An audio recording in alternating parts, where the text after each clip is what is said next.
Welcome, everybody. I'm David Melbye, and I have the honorable privilege to introduce our plenary speaker for the late afternoon, early evening, to close our first day of the Space and Cinema Conference. And I'm here to introduce Maurizia Natali. Let me tell you a little bit about her, and then I'll be quiet. Maurizia was born in Florence, Italy. She studied in her country and in Paris, where she obtained a PhD in film aesthetics at the Sorbonne Nouvelle. She has been teaching at Rhode Island School of Design since 1996, where she is senior lecturer at Liberal Arts, History of Art, and Visual Culture. She has given courses at Rhode Island College and Brown University. She has lectured at Brown University, Rhode Island School of Design, New York University, Montreal, Cerisy, La Salle, London, and Rome. At RISD, she teaches film masterpieces, landscape in American culture, dreams on screen, international essay films, artists on screen, phantoms of beauty and politics in Italian cinema. She has published on landscape in American cinema and other topics of film iconology, politics, and aesthetics. Maurizia, please. Okay, thank you. Micro? This is yours. Thank you very much. First, I'd like to thank you, of course, all the people, wonderful, who invited me, Philippa and the other, and I'm very happy to be here for the first time. And I decided to write a completely new thing. So this is the first time I read this stuff. So I hope we will understand that maybe there are a few problems. I would like just to introduce all the issues and the quotes and the arguments and so on with few images. Do you hear me? Yes? Okay. With few images from the history of American painting, landscapes, and then images from 3 films I'm going to speak about, and I'm sure you know these films. They are the 2 Independence Day by Emmerich and the Day After Tomorrow about ecological disaster, and then a few images from Avatar. I would like to just put this introduction at the beginning, and I just read my lecture. Why I put this introduction at the beginning? Because I would like to appeal to your memory of everything you have seen ever in terms of disaster, catastrophic science fiction. So try to remember what you have seen, images you have in mind, because this is the main argument, how those images of these films are important in many, many ways. And so it's kind of a reading asking you to participate, at least with your memory, to these things. And my lecture is about a recent debate on the nature of our geological age called Anthropocene.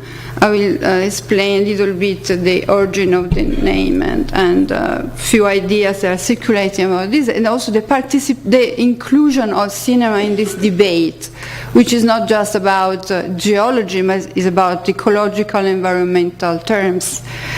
And so I start with images that will become even more clear and important during my lecture. This one you have on the screen is Thomas Cole, 2 paintings by the American painter Thomas Cole of the 19th century, who actually was born in UK. And at a certain moment of his life, a rich New Yorker asked him to paint something about the history and the cycle of history of the empire. And he painted the course of empire from 1833 to 36. And there are 5 paintings dedicated, as I explained later, to different state of the life of the empire. America was already thinking itself as an empire, I should say, in that term. And I put this image and the following one called Desolation. They are the 2 last of 5 because they are, to me, related to what we can call catastrophe and disaster films, and that's it, science fiction films in general is a big category for many of those films since the beginning of the genre. And they are kind of origin of this imaginary. We are in 1934 and just the beginning of the history of America, but already America thinks itself as an empire, and following the fatal cycle of any civilization. Of course, you may already see both in destruction of the empire and in desolation how important architecture is, and this could be the origins also the Hollywood genre, the peplum, in which you may have Pompeii under the fire of the volcano, or many other issues related to the Roman architecture. I would like to go on with the actual aesthetic of destruction, that of science fiction, the present one. And I have images from Emmerich Independence Day, the first one, 1996, before September 11. And these are images you can define, people have defined as a new sublime, catastrophic sublime, I should say. And this is the arrival of the spaceship of the aliens going to destroy all the landmark in New York and elsewhere.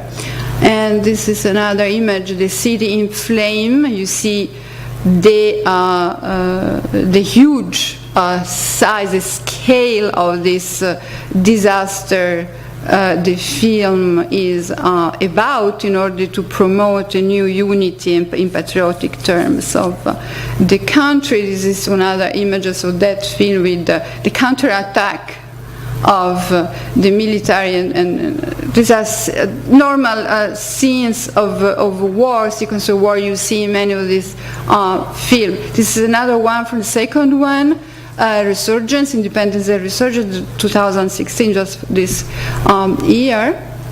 And this is another catastrophic image of in which you see not only the destruction of the city, fire, ruins, and so on, but you also see the people on the bridge trying to escape the disaster. The image is not that wonderful over there. This is another one.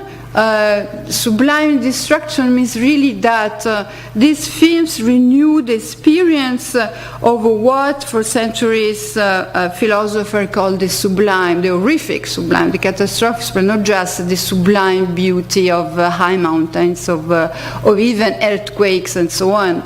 And this film is about, this genre is much, I think, about the construction of a technological war, spectacular kind of sublime, as you name it.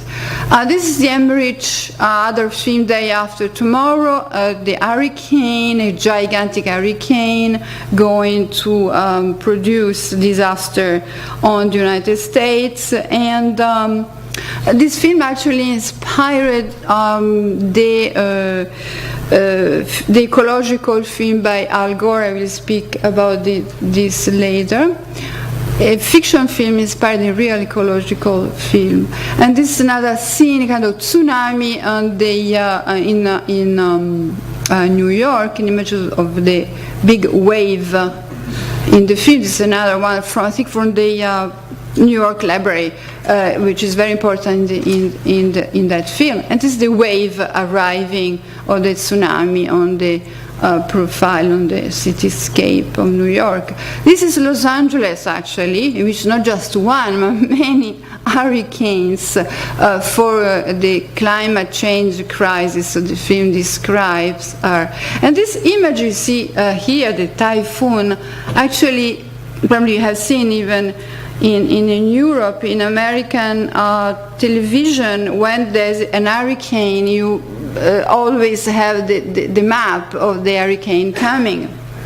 So very similar, actually it's from the film by Emmerich, the huge hurricane coming on New York and so on. And this is the front poster of the film, in which you see of course, the landmark of the Statue of Liberty under the snow, and which you see also in the film.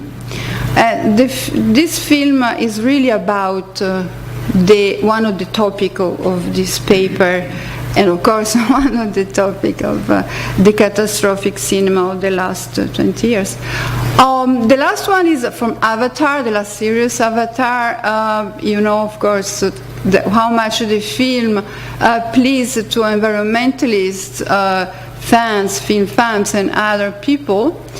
And you have, of course, the beautiful Eden that Cameron created with digital effect and so on. These are the main characters, Neytiri and Jake, the avatar soldier that had to spy actually on the society of the inhabitant of the planet Pandora. This is another vision of the nature of Pandora, and this is beautiful, full of joy, of happiness, use of the flying around with animals, the character, and also the suspended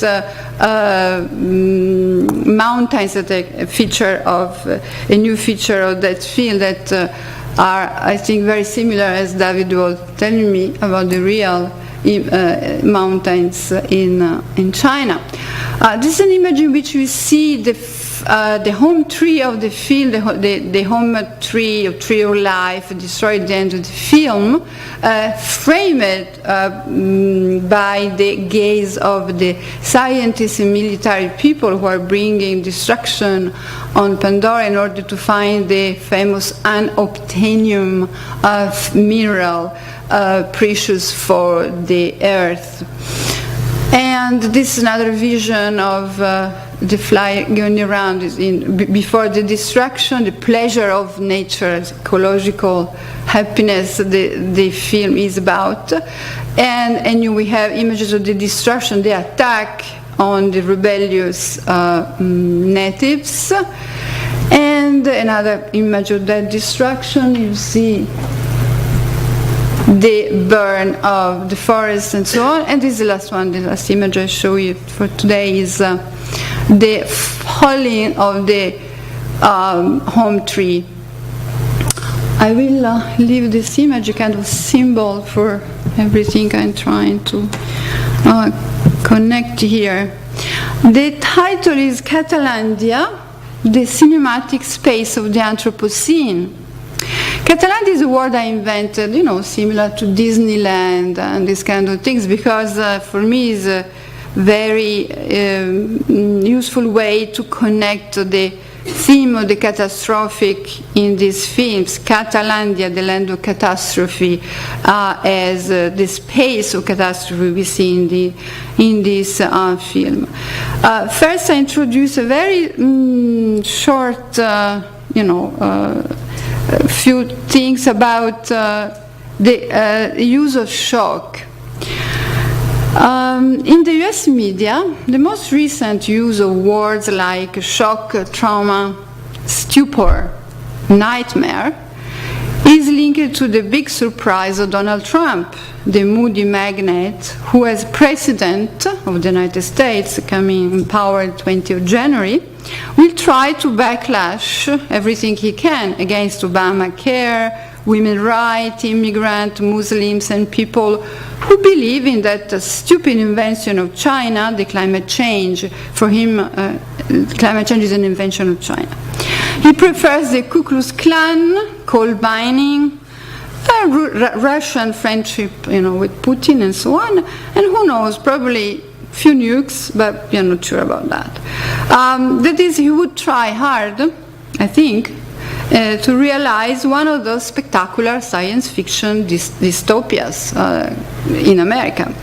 In fact, no matter Middle East hell, killing sprees at home in the United States, economic crisis recently, ecological disaster recent also in the United States, for a number of Americans, the first black president and a virtual woman, Hillary Clinton at the White House, those were the real nightmares. And so on November 8th, as you know, they just voted for bigger disasters. But Hollywood catastrophes will apparently continue to give them some hopeful answers. As you know, many catastrophic films like Independence Day finish really with kind of patriotic hope. Even everything in the background shows the environmental catastrophe and probably many problems, much more than the heroes think are there.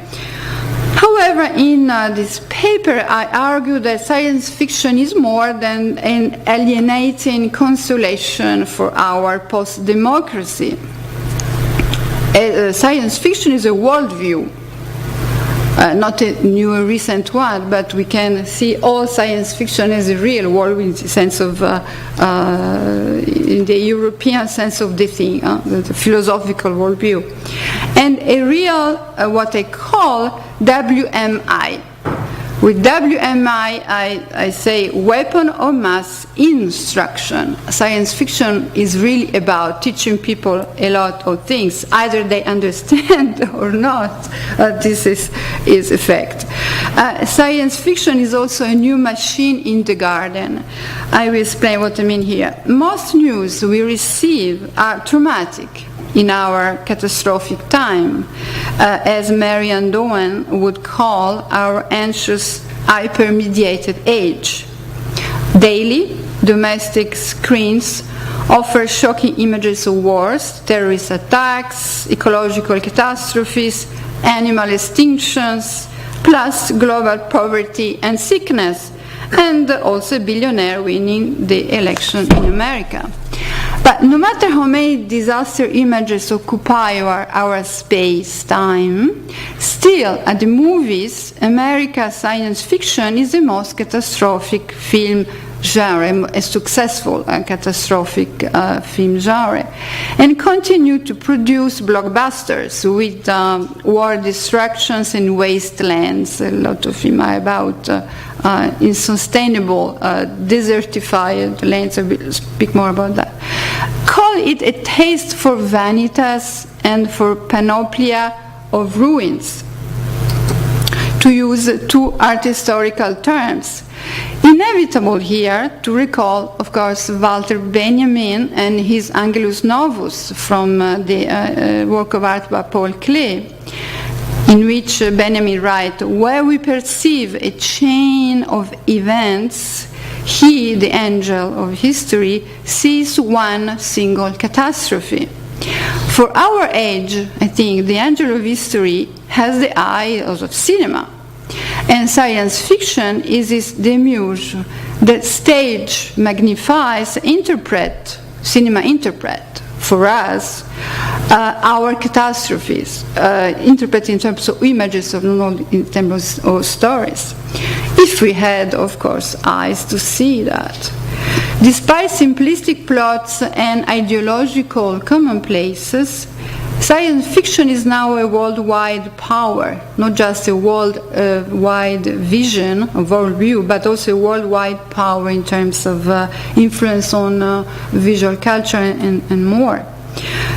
Films with critical or uncritical dystopias are meant to impress audiences as prophecies But actually, this fiction, I think, are about our suspenseful present, not just about futuristic places and time, and the status quo of the empire. Science fiction redesigned the map of our post-human and post-terrestrial imaginaries. But its special effects, digital, most of them, are more than the pleasure, I think, of propaganda. They are the tools of a powerful body and mind politics. They have changed, they want to change our body and knowledge of the space and of geopolitics. At the end of his pretty famous book, The Machine in the Garden, 1964, on American landscape and technology, Leo Marx wrote, quote, "The machine's sudden entrance into the garden presents a problem that ultimately belongs not to art but to politics." He was thinking about paintings. One of them you have seen here by Thomas Cole, and the advent of the train in those paintings. Remember, of course, in England, the painting by Turner with the first puffin train in the fog. That was the beginning of the representation of train in high painting. In the 19th century painting, such a machine, in the book of Leo Marx at least, was just a puffin train going west, bringing explorers to the frontier and genocide to the natives. Now, science fiction, delirious war machines, I take this term from Deleuze, invade not only the American screens but the global culture, and including global culture, video games, websites, of course, toys and fashion inspired by science fiction characters and so on. Here, more than before, I think we can agree with Leo Marx that these artful attractions, these movies and more, belongs to politics, or if you prefer, biopolitics. Since the 1950s, science fiction functioned as an ideological interface between fantasy and science, politics and history, technology and war. With its grand shock and awe rhetoric, science fiction is a collective premediator, take this expression from Richard Grusin, premediation, news in television sometimes premediate things that are going to happen or repeat at least in a similar way. Science fiction is a premediator of future disaster, looming dystopias, apocalyptic horizon, and so on. There are movies that give a function of to science fiction, a kind of war with other means. Science fiction is a war with other means, not just a war, but war, a mediatic war, and so on. However, I think we can not deny the ambiguous pleasure this disaster gives us. They give ambiguous pleasure, I think, to a lot of viewers. Is a pleasure to see those films with disaster. It's ambiguous and complicated, of course, pleasure. These pleasures are as urgent to interpret, I think, today as they were in 1963 when Susan Sontag wrote his beautiful essay, The Imagination of Disaster, on 1950 and 60 disaster science fiction movie of her age. We can say that science fiction reinvent the pleasure of a new, mostly catastrophic sublime. These films refurbish the ancient aesthetic experience of watching awe-inspiring natural spectacles, described, for example, in the writing by Longinus, Burke, Kant, but also more recently Lyotard and Jameson. In her book Climate Trauma, a very recent book, Ian Kaplan writes that science fiction addresses the pre-traumatic feelings of viewers eager to compare fictional doomsdays with unbearable experiences they know or fear. We have almost this kind of dialect between images of real catastrophe we may know either in our experience or on television compared to fictions. In the 1920s, the art historian Abby Warburg, historian of Renaissance, suggested that modern speed in communication, already in 1920s, was reducing what he called our vital Denkraum, the space for thought. Denkraum means this in German. We need to elaborate these traumatic events or images. Have we the time to elaborate all these images, traumatic images we see either in fiction or in news, on TV? Now, when catastrophic news and images literally build our remediated space-time built by images, what space for thought, what Denkraum, can we maintain in such a traumatic environment? Do audiences have enough time in order to meditate on these anxious topics? Or do they suffer, rather, from the numbing speed syndrome that Warburg already feared at that time, the speed syndrome, to quick images and to quick experience, and that now philosophers, scientists, and doctors analyze and interpret, for example, in the beautiful book called The Art of Deceleration. So you have a lot of things about the speed as also something that produces sickness. For Jonathan Beller, a film writer, the capitalist attention economy is, I quote, a cinematic mode of production, producing our conscious and unconscious mind. For Deleuze, cinema is made of no shocks. Someone spoke about that before. We have here the idea of no shock in Deleuze, both Eisenstein's idea of montage producing thinking, and also Walter Benjamin's idea of cinema as the art of the shock. So, for Deleuze, a movie not only produces cognitive emotion, but with sensorial intensity and mental automatism, a movie remorphs the viewer's mind. Each film is an attempt to remorph to change, to produce affect, both cognitive and emotional, in our mind, the mind of the viewer. So no shocks make us not only feel but think. Moreover, in terms of cinematic environment, Deleuze's no shocks are also infinite microecological events. This is what I think. No shocks, this experience we have at the movie, produce microecological events. They create an environment in our mind, and these are big effect on us after that. It is very simple. A century of capitalist cinema changed our mental and environmental space. Take all the century and more of cinema in order to understand this. And our bodily attention to within the planet, the attention we have to the images of the planet, and also for the planet. Cinema changes our ecological basic idea and condition.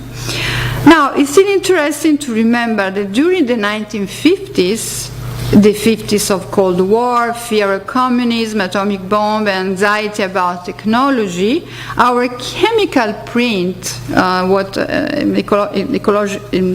ecological thinking called chemical print, was growing already exponentially on Earth. But at the same time, 1950s, Hollywood intensified the production of science fiction, catastrophic film. I think it's an interesting link. We know what those films were about: ugly aliens and toy-like spaceship, monsters and mutation, travels in time and space, and so on. Of course, we have in 1968, of course, Stanley Kubrick, science fiction, as a high art with 2001, A Space Odyssey. And then we got even more special effect, more astronauts, lot in deep space, more Star Wars, Terminators, replicants, and alien attacks. Recently we have seen post-climate wastelands, devastated cities, Hunger Gamers, and melancholic astronauts. Also imagine Sandra Bullock, for example, in Gravity, and much more. But no matter three digital revolutions, or evolution if you want, is a revolution or just the evolution of history of special effect, science fiction, the same mission of science fiction is the pedagogical mission on Earth, has not changed much. Science fiction kind of pedagogical mission, teaching, a weapon of mass instruction. And these movies teach us, viewers, about ecology, technology, and biopolitics on that. Really, you had to read as allegories of all these political questions. So in this paper I propose for science fiction genre as a whole, the collective game of Catalandia, the land of catastrophes, the atlas of sublime apocalypses, the archive of traumatic spaces. And I would argue that Catalandia both allegorizes and interprets for us our industrial capitalist age, or rather what now scientists, ecologists and philosophers would call the Anthropocene, the anthropogenic age of climate change and its various collateral plights. Few information about this debate on Anthropocene. In 2002, the Nobel Prize chemist Paul Crutzen proposed the term Anthropocene. He said that we are not in the Holocene anymore. This is another age, to describe our new geological age in the history of the Earth. For him, and now for most scientists, the Anthropocene started more or less 200 years ago, when humans were busy already to produce environmental damage with the first industrial revolution in Europe, with deforestation already and massive use of coal already, making CO2 levels grow, of course, in the atmosphere. Then came more fossils, fuels, plastic, nuclear, pesticide, and much more. We know very well all these things of this kind of human prints. Other people propose similar terms for this age. Jason W. Moore, recently 2014, calls the Anthropocene a capitalocene, capitalocene, understandably so, and no explication we need for that. T.J. Demos agrees on capitalocene too, thinks yes, we are in the age of capital, as the age of enclosure, colonialism, industrialization and globalization, and so on and so on. But he also mentioned the term gynocene. Gyno means a woman, of course, in Greek, a version of the anthropogenic violence as coextensive with patriarchal domination. In a word, ecocide is also genocide. The evident parallel between violence against women and violence against nature. This is an idea that feminist thinkers like Françoise de Bonne already argued for these ideas in the 1970s, or more recently, of course, Vandana Shiva and others, with many others. A big, important bibliography about that. Recently, cinema too has entered the theoretical debate on the definition of the Anthropocene. Few examples I give you here. In a recent book called Post-Cinema, Theorizing the 21st Century Film, Selmin Kara, she uses the term anthropocinema written with the E, not but the I, Anthropocene, but you pronounce at the same time. And the becoming cinematic of the Anthropocene imaginary. The becoming cinematic of the Anthropocene imaginary. And she studies films like Gravity by Quaron, Tree of Life by Malik, or Melancholia from Trier, all about post-extinction, time in the universe and human time, of course, finality of human life on Earth. Elsewhere in his article titled Mise en scène, Mackenzie's work argues that cinema is, I quote, the art of the Anthropocene, even more than about it. The art of the Anthropocene, and that science fiction always deals with our geopolitical reality, okay, we can agree on that, and that we should listen what cinema has to say about ground rather than figure. And of course, all the people who study landscape and landscape in cinema are very happy about this kind of argument.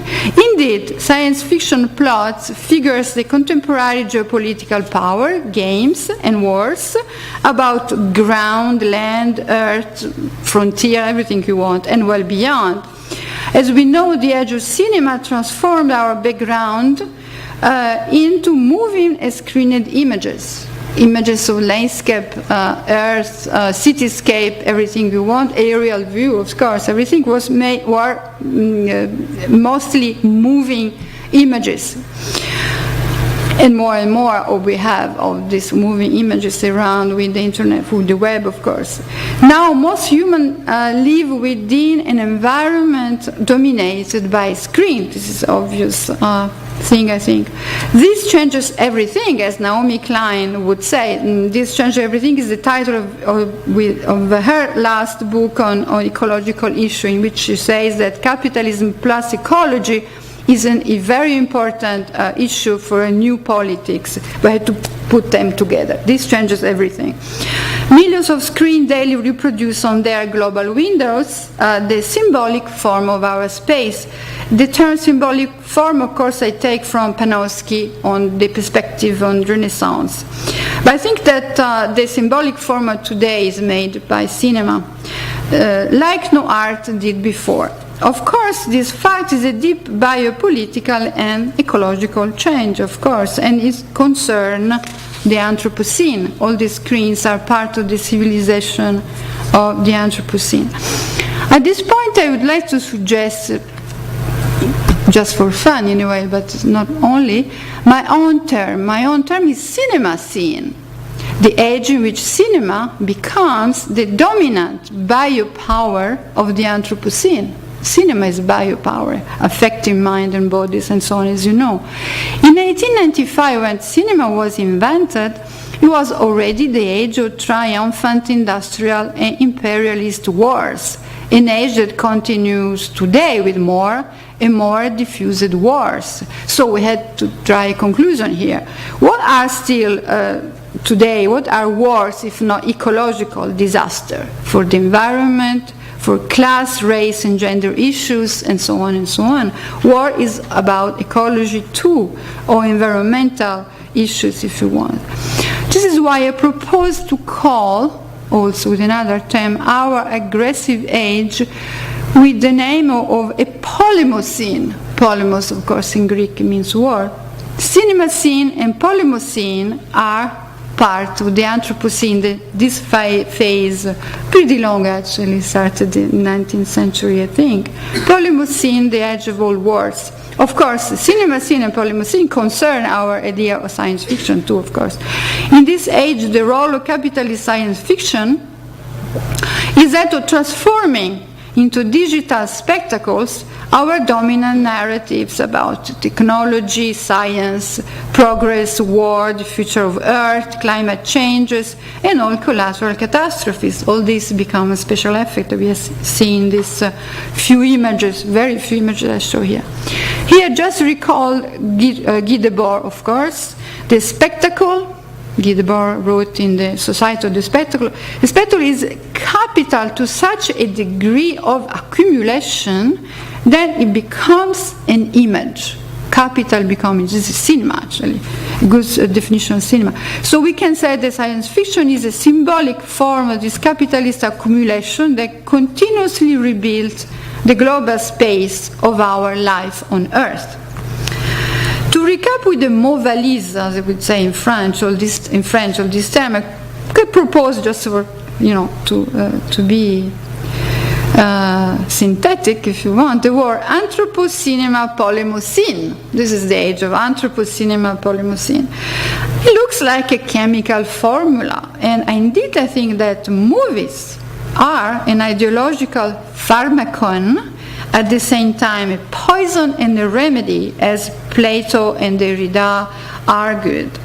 An ambiguous mental treatment, cinema's mental treatment for what makes us sick in the Anthropocene, both poison and remedy. In similar terms, the same Mackenzie work writes that, I quote, our permanent legacy on this earth will not be architectural but chemical, from radioactive waste to atmospheric carbon.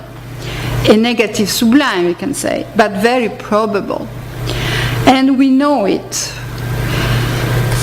And in his other book, previous to this one, the Acker Manifesto, work also recalled that capitalism produced the first, I quote, abstraction of nature as land as property. Abstraction as property, the first abstraction is not in painting, but is in the history of capitalism. In our cinema scene, the abstraction of nature is daily produced as telesthetic screened images we perceive of things that are far, far from us, mostly showing distant events, many of them catastrophic. Well before movies, the abstraction of nature was also an aesthetic enterprise, what we call the history of landscape art. This history anticipates the cinematic framing of the world in terms of Heidegger and fully belongs to the Anthropocinema scene culture. The history of landscape is part of the Anthropocene already. As we know, in the 19th century, American landscape art started as pastoral, idyllic, and friendly to natives, but soon produced images of biblical decadence of the new empire. I have seen just two of them with Thomas Cole. And for example, in the 1830, Thomas Cole, inspired by the disaster of the first industrial revolution in Europe, painted the 5 canvases of his Curse of the Empire for a rich New Yorker. Now, it was not Trump, it was another one in the 19th century. From savage to pastoral state, from luxuriant consummation to catastrophic destruction to final desolation, Cole painted history as a cycle and anticipated several Hollywood genres. Art historians interpret this painting as traumatic and sublime allegories about real cultural, political, racial, ecological traumas in American history. I think maybe the history of cinema has been more honest and explicit than those paintings. They are still beautiful paintings in a way, even showing disaster, because in American cinema you find in all the history of American cinema bloody frontiers, white people killing natives or blacks, horrible, horrific world wars, and alien attacks and more. So in a word, the usual nightmare of an empire. In the first pages I will speak about Emmerich and Avatar. For Freud, the facade of dreams transform unconscious meanings into bizarre, anxious narrative spaces. In science fiction films, too, the facade of narrative protects the unconscious ideologies of the empire. Disastrous backgrounds, aliens wars with millions of victims, and a world reduced to wreckage form the spectacular facade of Hollywood collective dream, where audience can see their inexplicably aggressive enemies, those aliens who hate us, who envy our way of life, as Bush would say, and fictionally destroy them. They can do this in a fictional way with those films. Let's recall the use of background in the first Independence Day, 1996, by Roland Emmerich.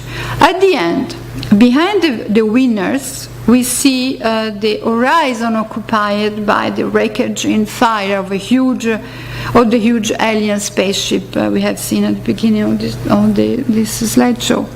We are told that no matter how global the disaster, I have seen a lot of them in the film, our independence is rescued.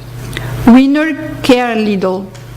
They are happy, they find their girlfriends at the end, and we see just in the background what just happened. But they don't care that much. The damages we have seen for us suggest the unsustainable consequences of such global wars. So, as Freud says, the space speaks more than the narrative of the dream, if you read that. But after all, we will not vanish. This is a battle we can win, and we will remember them that Earth is not for taking. These are phrases taken from the film. We will not vanish. This is a battle we can win. We will remember them, the aliens, the bad ones, that Earth is not for taking. Actually, the Earth is for taking by our economy. And no worry. Rebuilding some world order will still depend on the capitalism of destruction and the capitalism reconstruction, as Naomi Klein in another book wrote. So, believe me, America will be great again, as Trump said, and many people still believe he'll realize this dream. In 2004, Emmerich made another film, The Day After Tomorrow, this time about the real thing, climate disasters. In the film, we have the climatologist Jack Hall suddenly realizing that the world is approaching a new ice age, which we see in the film coming in a few days. Tornadoes in Los Angeles, hurricanes in the north of the US, New York flooded and frozen. We have seen some of these images. We experience many dramatic environmental pleasures. Plus, we enjoyed that for once, the Mexicans are those who seal the border against American refugees and not the opposite. But in conclusion, Emmerich just exaggerates what our scientists preview for our planet after the irresponsible climate politics of the Anthropocene. In another blockbuster, The Flamboyant Avatar, the Canadian director James Cameron, in 2009, makes us really love to hate the imperialist military scientific apparatus which brings destruction to Pandora, a faraway Eden-like planet inhabited by beautiful blue aliens. Avatar offers also a rare ecofeminist matriarchal vision of the planet, in which Iowa, the wise female spiritual entity, and the gigantic home tree are at the center of the symbiotic relationship the indigenous, the Navy, have with the environment. I discovered recently that the producer of this film is now a friend of Trump. This was a little trauma for me, but anyway. In a previous lecture, I considered the sophisticated neo-mannerist style of Avatar and the uncanny likeness of this fiction to the conquest of the Americas as New Eden at the dawn of capitalism. And the war, what happened in the film is this recalls the blood for gold and genocide and things of the conquest of the Americas during the 16th and 17th century and so on. The film itself was a rare politically correct fantasy about imperialist war versus utopian nature. utopian nature we see on the planet. And the global militant against geopolitical wars much admired the film. So when Jake, the hero, finally decided to be not a spy the science military complex needs, but a newborn immigrant in Pandora, audience felt happy. And they really enjoyed the result of the film. Contemporary environmentalism promote what Timothy Morton in the ecological thought calls a deep interconnectedness between humans and all forms of life on Earth. The indigenous Navy in Pandora harmoniously interconnect, in fact, with the planet. They are interconnecting all the time with the plant, animal, and so on. And they represent a kind of ecological happiness. We can envy, we can really enjoy that, at least fictionally. More important, what scientists and soldiers do in half an hour to the home tree, destroying, attacking the home tree in the landscape, is just, I think, what the Anthropocene did and does on Earth, not in few minutes of movies, of course, but in slow geological times. Emmerich film, the Independence Day, often represent anxious male heroes facing apocalyptic times, as in Independence Day. They actually reinforce the patriotic unity of the country. On the contrary, in Avatar, the absolute evil are science, technology, and war, and they are gendered male. The rebellious scientist Augustine and the woman soldier both die, the women die in this film. The film appeared to empathize with feminist eco-critic writers such as Lynn White, Ursula Le Guin, Françoise Daubonne, Caroline Marchand, Vandana Shiva, and others that design a neo-matriarchal vision of ecology, for which patriarchal oppression of women and destruction of nature are historically deeply related. Again, I think Trump can soon refurbish this connection between women and ecology more than we think. In Avatar, Pandora is a matriarchal Eden that Cameron first luxuriantly exposes in all the beauty of this Eden, and then catastrophically defeats, while interpreting the imperialist Anthropocene for what it is, in reality, a patriarchal Polemocene.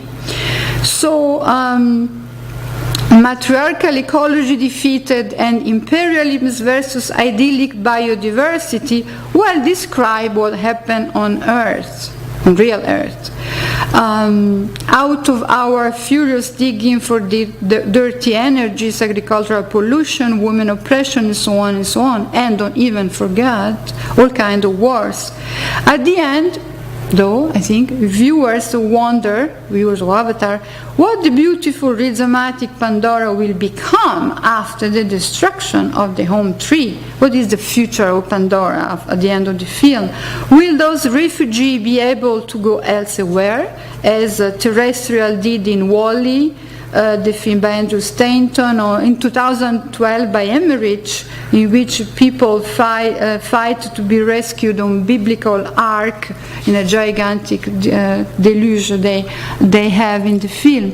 Probably these people will remain there on Pandora, on their soft new planet, as the ecologist Bill McKibben defines our Earth right now, which is now not really the same Earth we counted on for 1,000 years. From a rhetorical point of view, many science fiction disaster films use a twofold double strategy.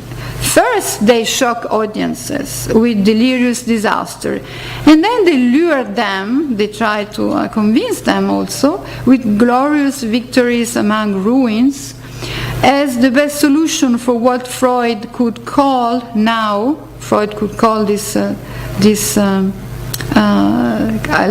the condition we live now ecological toad strip or environmental death instinct.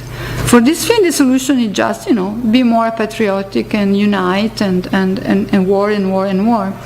Indeed, for science fiction, our civilization is too big to fail or to fall. We just rebuilds, remorph, regrows, and the Earth is a strong, self-regulating planet, either taking care of us forever, we are here and the Earth will take care of us, or outliving us, as James Lovelock imagined in his Gaia hypothesis.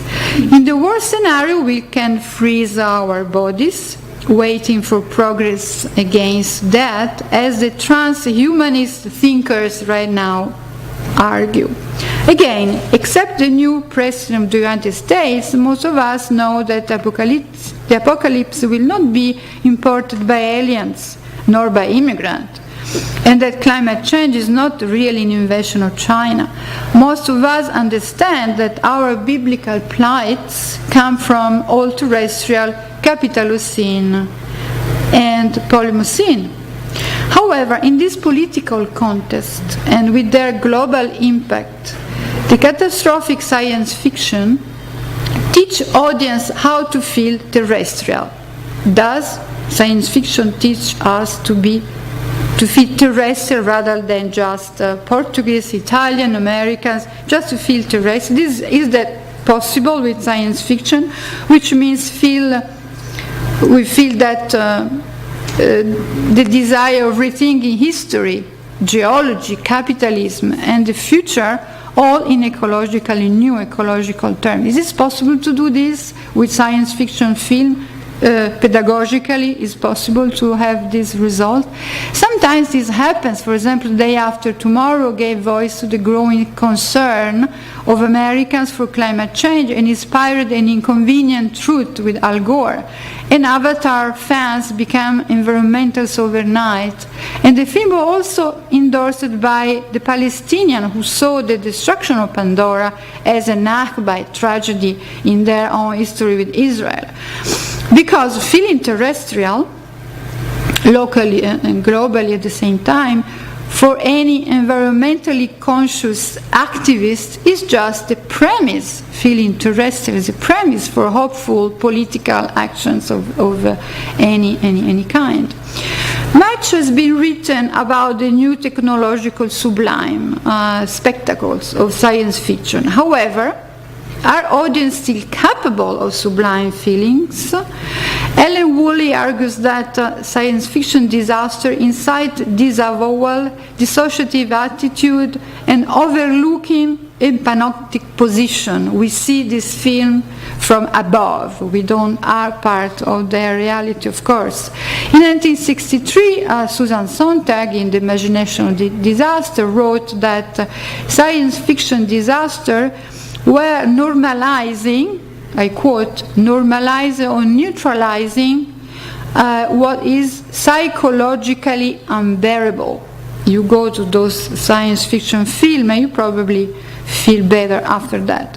For Jameson, 1984, postmodern sublime produced a frenzied kind of euphoria. So it produces this film, probably kind of euphoria. For Scott Bucketman, cinematic sublime is an artificial infinite, inspired only by special effect, just a spectacle of those astonishing effects. For John Wharton, audience experiment only echoes of the sublime theorized by Kant and or Burke about overwhelming natural events, just echoes of the sublime experience of high philosophy. For Wharton, movies can inspire a lower kind of sublime, and only if we compare 3D fiction to real, possible, or future realities. We had the frisson, the fear of seeing real and fictional disaster. In the past, romantics considered ruins as a sublime, melancholic topics. For Freud, Roman ruins figured the strata of the unconscious. Walter Benjamin compared the ruins in reality to allegories in thought. Andreas Huyssen argued that a necessity and nostalgia of ruins defines modernity.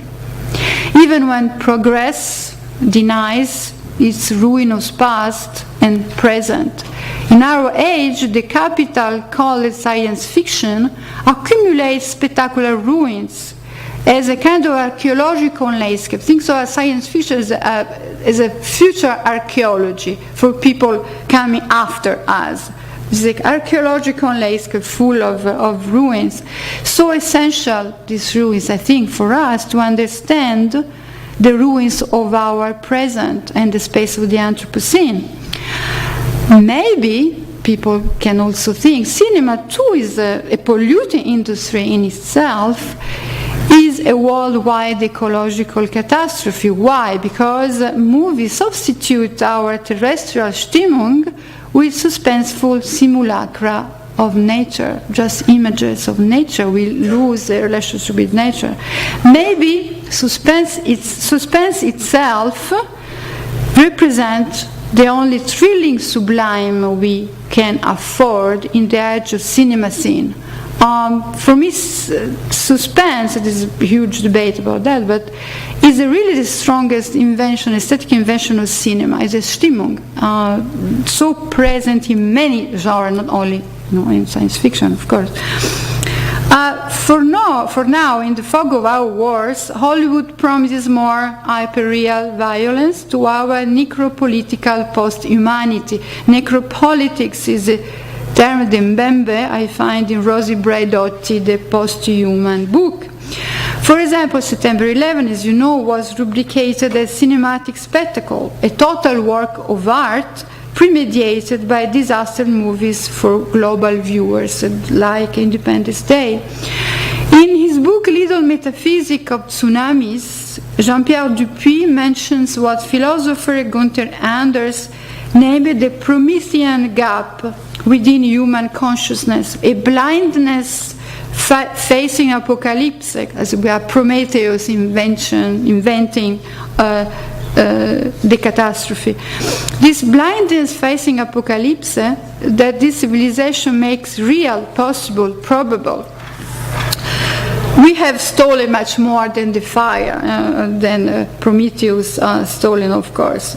However, people may face a collective amnesia about events they lived through media only, like, for example, September 11 was just a media event for most of us. We don't live in New York. And as Rachel Sommerstein observes, we have a kind of collective amnesia about this fact. History, either you live history or you forget about. Precisely this memory gap, I think, is what science fiction addresses with new disasters. There's a gap and the fear produced by this fact. And science fiction address this fear, this gap of real experiences. So we can argue that science fiction is the interpreter of the present we try to remember.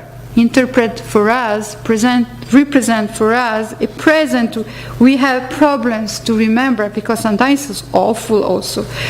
At this point, I'm going to the end of my paper. Few questions. We can formulate a few questions to address to science fiction. Can science fiction lesson of darkness really fill the Promethean gap or the Polemocene? Can Catalandia convince us that screened apocalypse may become real? With this desert of the real, can science fiction alert us to the present dystopias? Can science fiction annihilated cities teach us about the scale of real wars and disaster? Teach pedagogy? Or are these movies a reactionary, preemptive rhetoric only? Are they just making people used to the horrific prices of capital and Polemocene? You may think that these are two serious questions for Hollywood blockbusters. You might think that. But the power this movie have on a global audience, I think, justifies what we should ask, why we should ask this question too. As film critic, we often use intellectual irony or critical detachment, where instead audiences feel real emotions. And the frenzied euphoria Fredric Jameson mentioned. But who knows, they maybe even, some of them reach the philosophical level of planetary dysphoria, a beautiful term I think that Emily Apter uses for films like Gravity and Melancholia, a planetary dysphoria. We are unhappy about the planet condition. We are melancholically very unhappy. However, either we feel euphoric or dysphoric, let's at least agree on this. Science fiction reflects, enhance, and interpret real global plights. For that, I think some eco-critical interpretation sounds fair. Catalandia is to conclude, a believable, interpretable, and even probable worldview. Believable, interpretable, and even probable worldview, which is a mixture of new sublime spectacles and old ideologies, ideologem, as Roland Barthes could say. This industry produces the traumatic atlas of our present Earth, a planet we will maybe losing one day soon. However, as Timothy Morton wonders, what if capitalism relied on fantasies of apocalypse in order to keep reproducing and reinventing itself? Okay, all right, we can understand that. Science fiction is to go on like that without change. On this question, Fredric Jameson wrote in 2003, it's easier to imagine the end of the world than to imagine the end of capitalism, and this is what science fiction does. For now, all scientists, environmentalists, and people against war and other plights agree that the consummation and destruction of the earth are accelerating. And while most politicians play with the globe, like Chaplin did in The Great Dictator, remember, playing with the globe, like a ball, apparently only science fiction dramatically figure for the people this ruinous certitude about this planet. Cinema remains, more than before, an ambivalent pharmacon. Its pedagogy a powerful weapon of the notorious military-industrial media complex. But our dystopian Anthropocene is an invention of capitalism, not of science fiction. However, for scale and consequences, Catalandia has become a global hyper-object, a term with which Timothy Morton defines the global warming. An hyper-object in the sense that is very complicated, intricate, and ever-present object of reflection. According to Morton, hyper-objects transcend spatio-temporal specificity, become visible during ecological crisis, and alert humans to ecological dilemma. These are three characteristics: transcend spatio-temporal specificity, become visible during ecological crisis, and alert humans to ecological dilemma. I think this is a very good definition of science fiction as a hyper-object about this environmental and war-linked concern. For my conclusion, let me appeal to an imaginary ally for this argument. The curious alien, an overlooking creature, like many you find in science fiction, watching us from an extraterrestrial point of view, of course, a super spectator, able to review all science fiction film in 1 second. Imagine all the science fiction films he can or she can see in just 1 second and study them. He may ask this curious alien, why do humans love so much filmed catastrophes? Why do they care much less about their Earth under attack? No, not by us, the aliens, of course, but by all terrestrial anthropocenical, if you want, powers. We owe an answer to this curious alien. Maybe science fiction help us to understand the Anthropocene, Polymocene, Capitalocene, or cinema scene as you want. Or maybe movies are part of the problem. At present, Hollywood announces new disaster film, while a climate revisionist president will soon be in power in the United States. In the uncertain days to come, we can follow the eco-critic Michael Branch, who proposes a bit of environmental humor against eco-critical environmental depression, a bit of humor. Precisely, he says, because we are serious, humor can be both an antidepressing shield and a good weapon against the enemies of the environment. And he quotes the environmental anarchist writer Edward Abbey, who wrote, "In social affairs, I am an optimist," says Abbey. "I really believe that our military-industrial civilization will collapse. So either we wait for sublime apocalypses or we fight in favor of the environment. Let's be optimistic. Take science fiction disaster seriously." Thank you.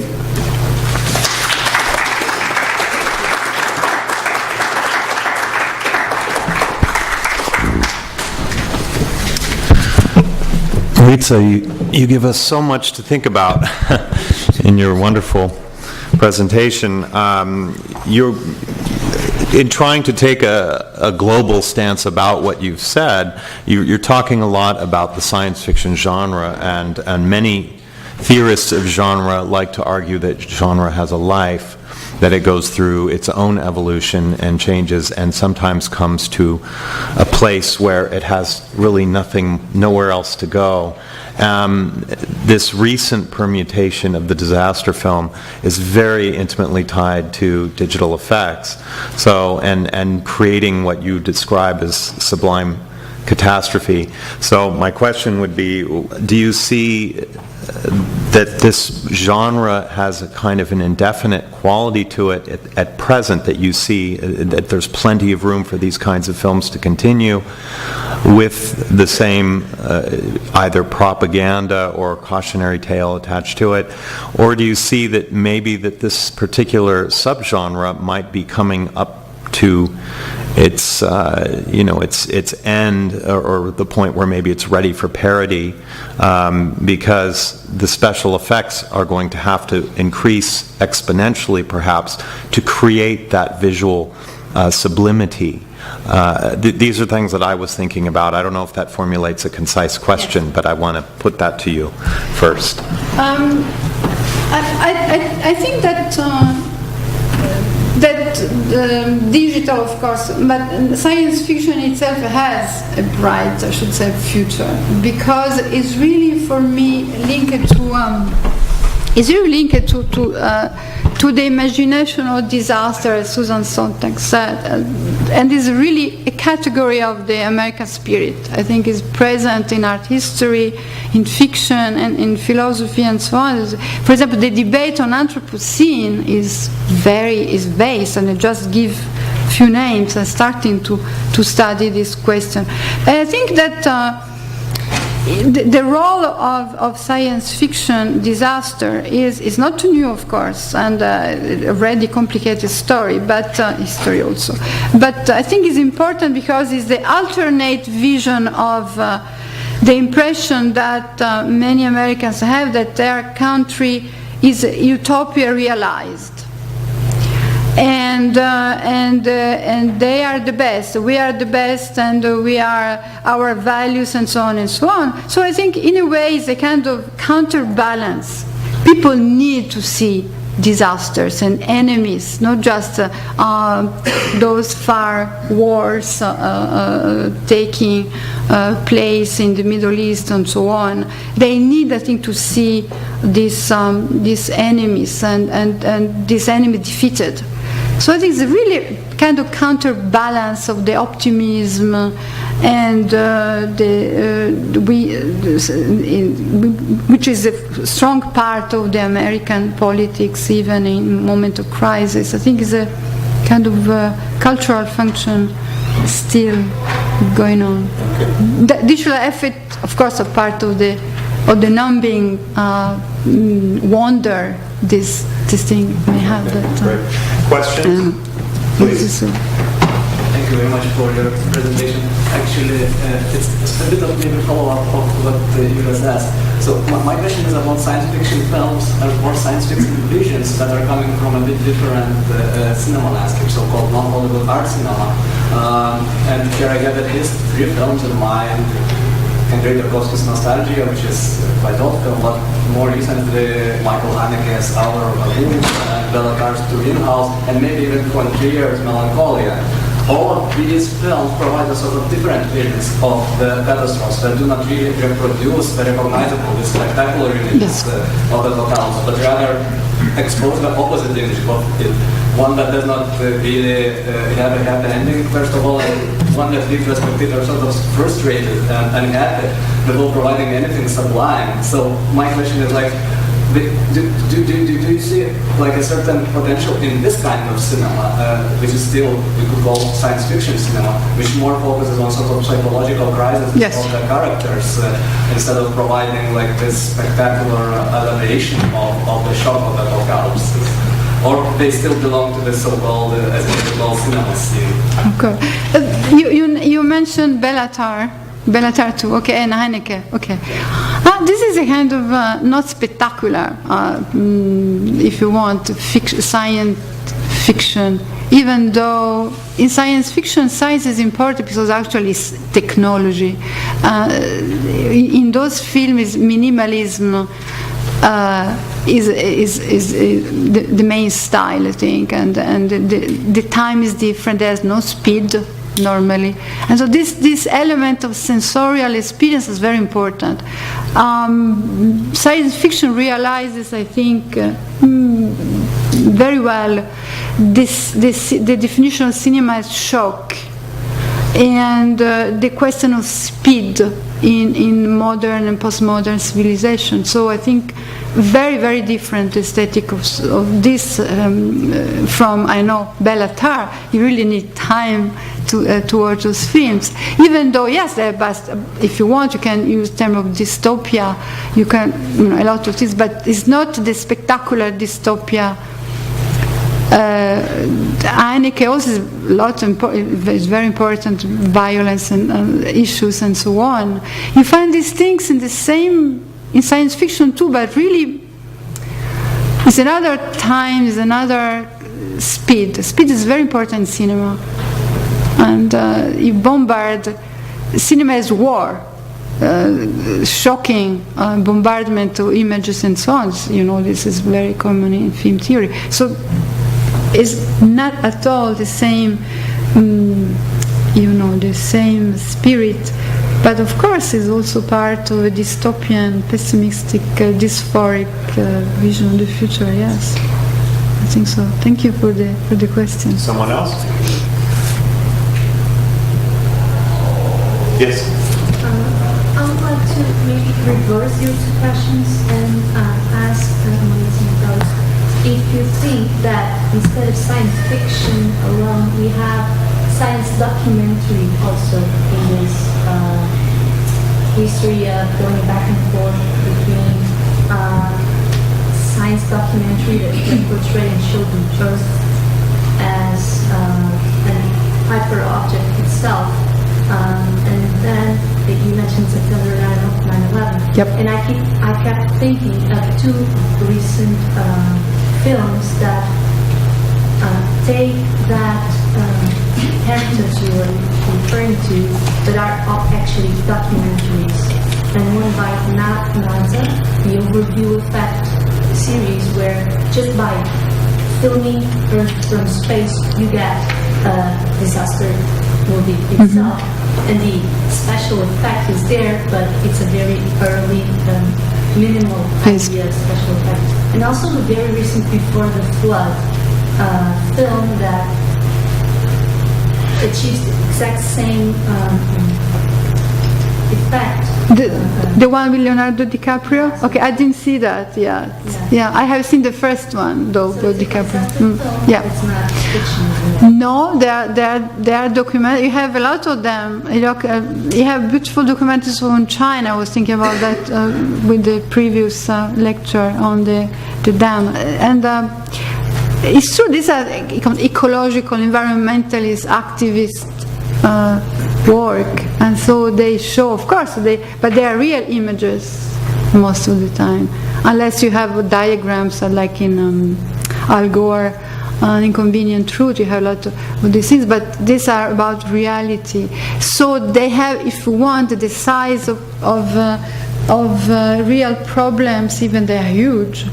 But what science fiction does enhances the scale and the spectacle and make them rapid, quick. You see the effect, like in The Day After Tomorrow. We know that probably a new ice age will come one day, but not at the speed, of course. So the question of speed, documentary has, try to but they are, of course, yes, you can define them as disaster documentaries, but real ecological terms, yeah. Yeah, a lot of beautiful essay films on that, some of them.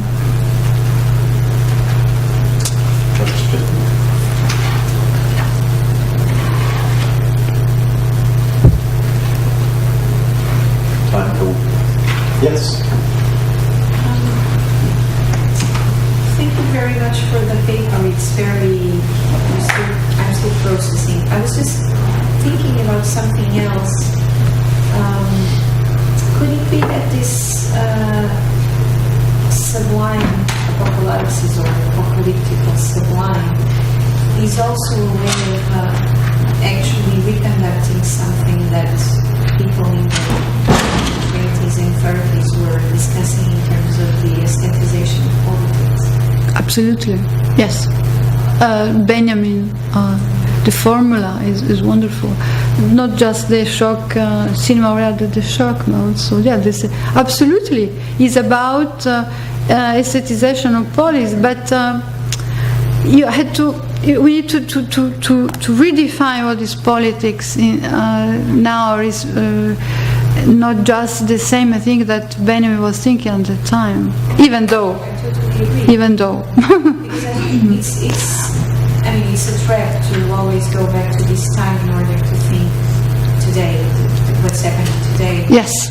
Because it's not the same. And we keep on talking about the 1920s. Yes. As if we were heading towards catastrophe. Perhaps we are, but it's not the same catastrophe. No. And we cannot of course. think about things in the same terms. But still there's something of the politics is not the same. I totally agree, and even the aestheticization is not the same. But maybe there's something akin to this phenomenon of dividing. Just creating this. How shall I don't know. But no, but you're right. Yeah. Yes, absolutely. This is a history of. You can add the futurist aesthetic. The futurism was about speed, violence, war, and so on. So the story of, let's say, the story of speed. Now that in Germany they have a lot of books about this. The question of speed in modernity, and what as ecological mind also problem can produce. Of course, it depends on if you just focus on the reduced field of science fiction, or you can enlarge, of course, and reach. But you need the definition. I think here a definition of politics from the point of view of science fiction disaster films. Probably we need the definition of that, maybe. I think. This is just a comment. I also kept on thinking about this film, which is not strictly speaking a science fiction film, but that I really found very impressive, which is Take Shelter. Yes. And I think even let's say within this realm of science fiction, maybe there are different types of fictions that seem to I mean, everything that seems to be related to climate and to this kind of meteorological dysfunction strikes me as even more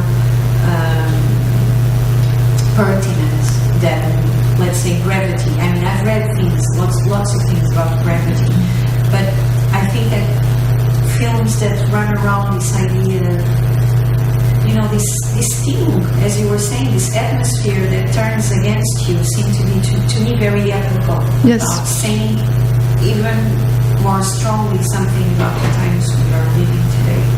Anyway, I think Take Shelter is a... Yes, it's perfect. Is a very interesting object. It's closer probably to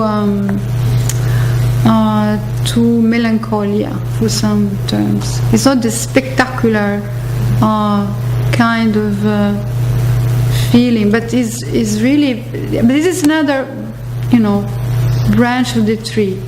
This is just a paper about really images of disasters.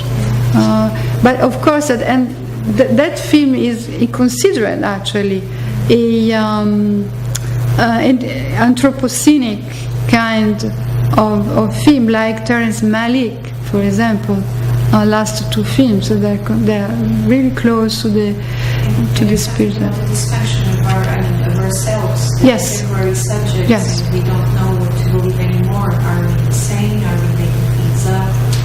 So I think this is very interesting in terms even of the reconfiguration of absolutely. Contemporary subjects.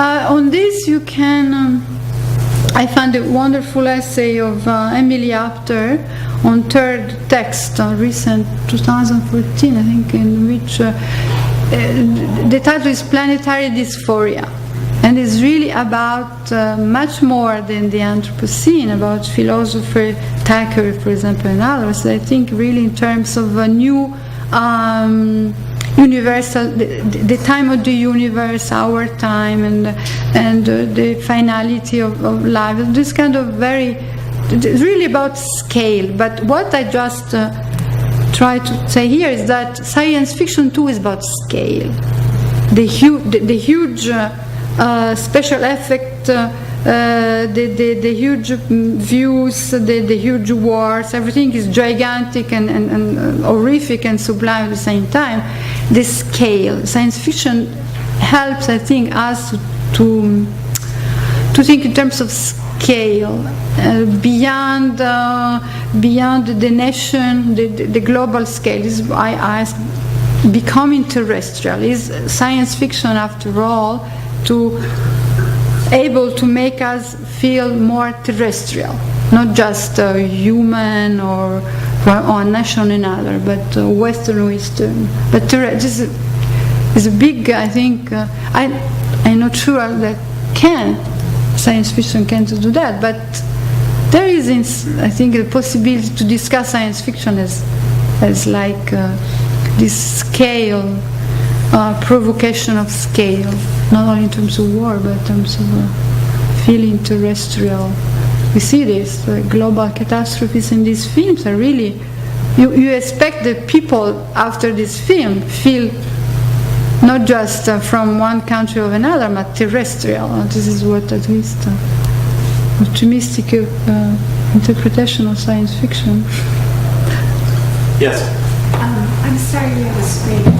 Okay, sorry. But just following up on what you've been saying, I'm thinking a lot about it, and I keep thinking about Tarkovsky's The Stalker, and I keep thinking about.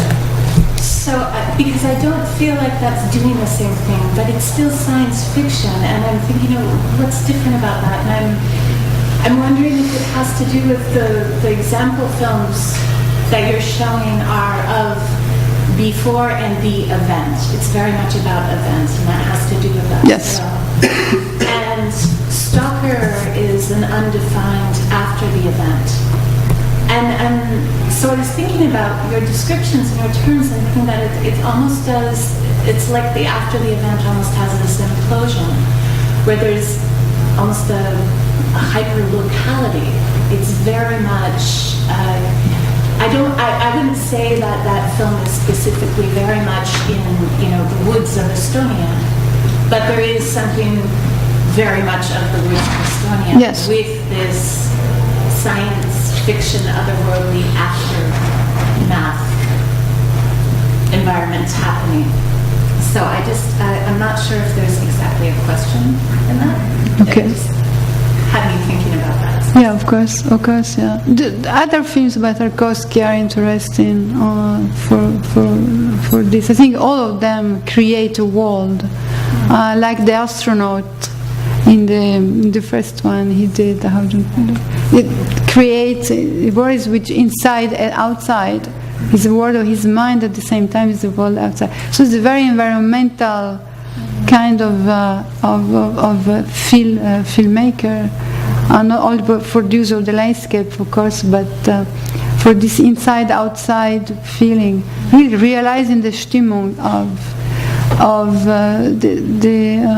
the atmosphere, the intimate atmosphere of landscape, I think.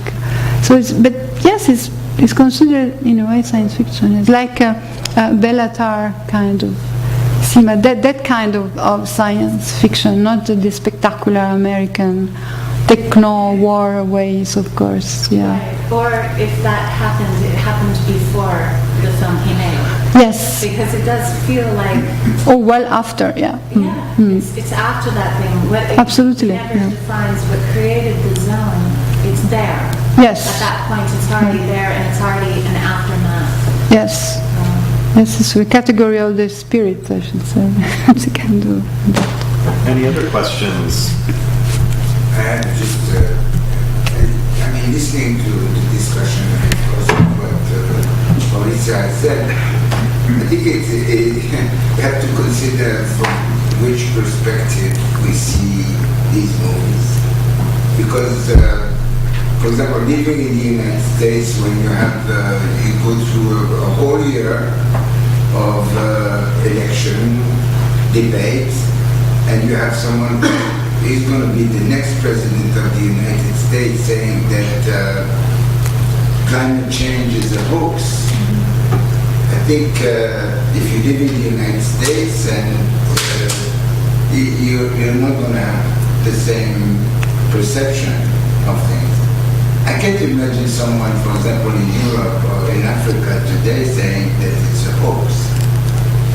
Only because there are, scientific evidence that there are real things behind everything is said. So I wonder if we should not start thinking of the same films from a different perspective. For example, obviously it's impossible to see any of these films without thinking of what was going on in Europe at that time.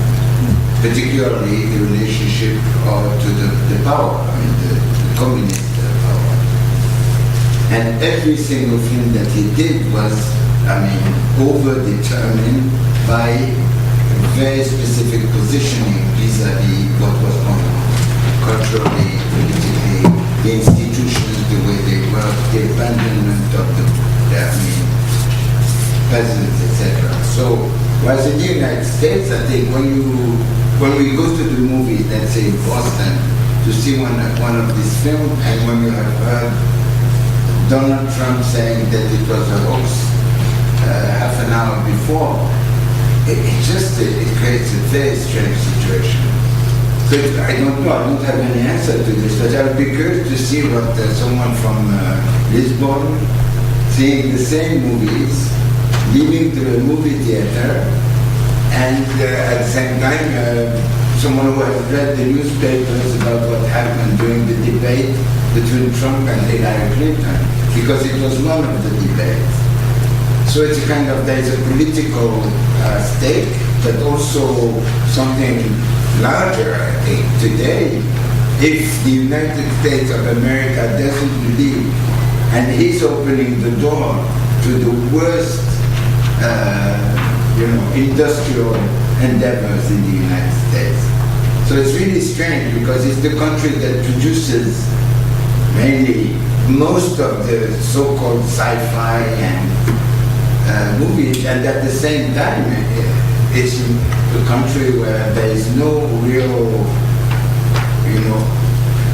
clear-cut positioning vis-à-vis that question. So I don't know if that question, what do you think? I think, yes, it's true. So I define here science fiction as a global power, as a world weapon of mass destruction. So I think that is for the over the world. But it's true that if you have audiences, fans, even fans of science fiction, it depends on the political situations. As I said, for example, people thought that Independence Day was an anticipation of September 11. So this is very local, but also global, actually, right, the situation. So, yeah, I think that science fiction is very ambitious kind of genre. It's really the politics of the empire, of an America that thinks that is an empire for all for the entire world. So I think that we can specify this. I think it's obvious that there is a high politics and sublime politics and this kind of things. But of course, you have to imagine how many different reactions this film may have all over the world. So you have, of course, the translation of these films in many, many, many ways. As I said before, consider these films from an exterior point of view, the curious alien, or also as an archaeology. When people study archaeology, they have to reconstruct the world behind the ruins of archaeology. And so this is really an endeavor. You cannot say, okay, science fiction is about big explosions. So if you consider as in anthropological terms or archaeological terms, those ruins change the meaning. It depends on what point of view you have. It's not just big toys for children or for patriots or for, I don't know, ecological consciousness. That more than that. But they deserve, as allegories, they deserve, I think, a lot of interpretation. Local and global, isn't that? I don't know if I answer your question though. Okay. Okay, why don't we give Maurizia one more hand?